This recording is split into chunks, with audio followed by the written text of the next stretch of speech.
I think the big thing is there's a disconnect. So they're probably like, oh, well, you guys talk about sports for a podcast and you put a lot of time on the side.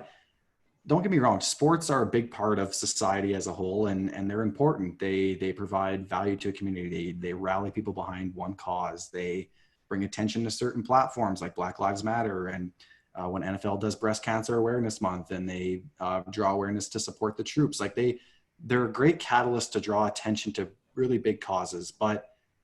And sports are very important to us. Otherwise, we wouldn't be doing this podcast if they weren't important.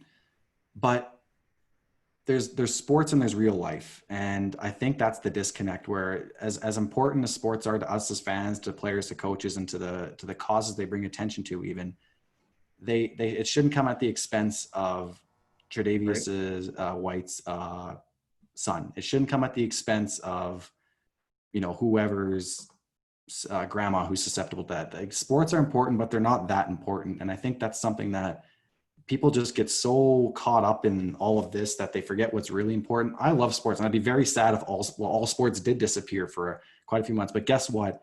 As Tom Brady would say, we're still here. Like, we're all still here. We got through it, and now sports are back. So, like, if these players want to opt out, shut up. There'll be another season. They'll be back next year. Like, it's not the end of the world. It's not like, like Barry Sanders retired in his prime, Megatron retired in his prime, and guess what? We still watch sports. The life goes on. Like, and these players are coming back. They're just sitting out one season because there's a international pandemic going on. So Put on your mask, shut up, and hope we can all be safe enough to have a season. And if any more players opt out, then we just accept it and we move on, because the sun comes up the next day.